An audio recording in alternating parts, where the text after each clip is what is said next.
হে পূৰ্ণ পৰম ব্ৰহ্ম জ্যোতিস্বৰ জ্যোতিস্বৰ। ব্ৰহ্মজ্ঞান চেনেল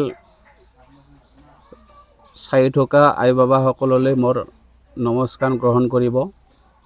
মই মানৱ জীৱৰ মুক্তিৰ কাৰণে দুই এষাৰ ক'বলৈ বিচাৰিছোঁ। মানৱ জীৱন পাবৰ বাবে কিমান যে দুৰ্লভ আপোনালোকে জানে যে জীৱসকলৰ দেহবোৰ পঞ্চভূতেৰে দ্বাৰা সৃষ্টি, যেনে ওম ভূ ওম ভুৱ ওম চ ওম মহ ওম জন। মানুহ কিয় জীৱশ্ৰেষ্ঠ বুলি কোৱা হয়? মন আৰু বিবেক ওম তপ আৰু ওম সত্যম থকাৰ কাৰণে মানৱ শ্ৰেষ্ঠ জীৱ বুলি কোৱা হয়। লগতে তৰাগণ যোগ দিলে শিৱৰ অষ্টমূৰ্তি মুক্তি বুলি কোৱা হয়। সত্য বস্তু বিচাৰ কৰিলে পোৱা যায় আৰু যি বস্তু বিচাৰ কৰি পোৱা নাযায় সিয়ে অসত্য বা মিছা। মানুহ জীৱন্ত যে আমালোকে পাইছোঁ আচলতে বহুত ভাগ্যৱান বুলি ক'ব লাগিব, কাৰণ আমি ভাল বেয়া বিবেচনা কৰিব পাৰোঁ। যজ্ঞাহুতি দিলে কি হয়? তেজ প্ৰকাশ, জ্ঞান উদয় আৰু বিঘ্ন নাশ দুখ নিবৃত্তি সুখ প্ৰাপ্তি হয়। প্ৰশ্ন কৰিছে, মুক্তি লাগে কি নেলাগে? যদি মুক্তি লাগে তেনেহ'লে 6টি ঈশ্বৰৰ আজ্ঞা মানিব লাগিব। কি কি আজ্ঞাসকল দিছে? 1 নম্বৰত সকলো প্ৰকাৰৰ বিশ্ব ব্ৰহ্মাণ্ড পৰিষ্কাৰ ৰাখিব। 2 নম্বৰতে দিছে প্ৰত্যেক জীৱৰ পালন আৰু অভাৱমোচন যত্নবান হোৱা উচিত। 3 নম্বৰত দিছে অগ্নি ভক্তি সমিষ্ট সুগন্ধ দ্ৰব্য নিজে দিব, আনকো দিয়াব। 4 নম্বৰতে দিছে ওমকাৰ মন্ত্ৰ বা নাম জপ কৰি পূৰ্ণ পৰব্ৰহ্ম জ্যোতি স্বৰূপক মাতিব। 5 নম্বৰ দিছে চকু বা মূৰত ভক্তি জ্যোতি ধাৰণ কৰিব।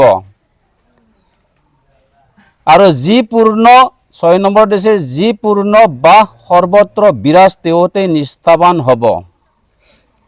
প্ৰশ্ন, যদি মুক্তি নেলাগে 84 লাখ যৌনি ভোগ কৰিব লাগিব। 1 নম্বৰতে আছে লগতে 4 মুঠি জীৱত ভোগ কৰিব লাগিব। 1 নম্বৰতে আছে উৰঞ্জীৱ 11 লাখ, বুৰঞ্জীৱ 9 লাখ, গজনজীৱ 30 লাখ, মানুহ পক্ষী পশু কৃমি 34 লাখ। টোটেল 84 লাখ যৌনি ভোগ কৰিব লাগিব।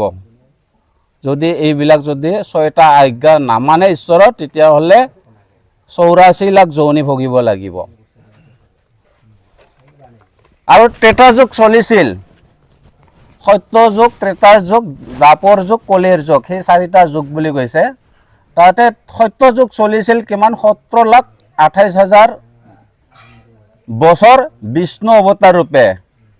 সেই যৌনিত ভোগ কৰিবলগীয়া হ'লে এইখিনি কথা চলিব লাগিব। ত্ৰেতা যুগ চলিছিল 12,96,000 ৰাম অৱতাৰ হিচাপে, আৰু দ্বাপৰ যুগ চলিছিল 8,64,000 কৃষ্ণ অৱতাৰ ৰূপে, আৰু কলিৰ যুগ চলিছিল প্ৰথম দ্বিতীয় 4,32,000 হৰি গৌৰংগ পাৰ্বতী ৰূপে। মুঠ হৈছে 43,20,000 বছৰ।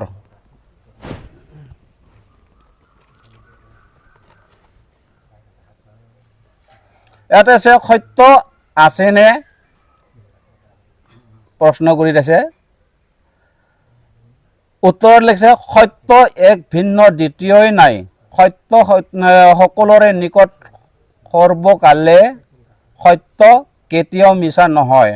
সত্য স্বয়ং আপন ইচ্ছাই নিৰাকাৰ সাকাৰ বা কাৰণ সূক্ষ্ম স্থূল নাম ৰূপ চৰাচৰি স্ত্ৰী পুৰুষকে লৈ চেতনভাৱে সৰ্বশক্তিমান পূৰ্ণৰূপে স্বতঃপ্ৰকাশ যি ৰূপ তুমি চেতন, তোমাৰ হাড় মাংস যে জড় তাহাকে লয়া পূর্ণ সত্য নিরাকার অদৃশ্যভাবে থাকেন সাকার মঙ্গলকারী বিরাট পরব্রহ্ম জ্যোতি স্বরূপে চন্দ্রমা সূর্যনারায়ণ সরাসরকে লয়া প্রত্যক্ষ প্রকাশমান নিরাকারভাবে স্মরণ বা সৃষ্টির কোনো কার্য হয় নহয় যেমন যেতিয়া সুষুপ্তির অবস্থা জীবের দ্বারা কোনো কার্য হয় না জীবর কার্য নহয় সাকার প্রকাশমান জ্যোতির স্বরূপের দ্বারা জীবসমূহের উৎপত্তি পালন সংহার স্থিতি হইয়া থাকে ইনি একমাত্র জীব সমূহের মাতা পিতা গুরু আত্মা মঙ্গলকারী ইনিয়ে ভিন্ন দ্বিতীয় কেহ এই আকাশে নাই যে জীবের অমঙ্গল দূর করিয়া মঙ্গল বিধান করেন ইনিয়ে জগৎ রূপে বা অন্তরে বাহিরে প্রকাশ থাকা সত্ত্বেও জ্যোতি স্বরূপে অব্যয় অবিনাশী নির্লিপ্ত জগতের মঙ্গলকারী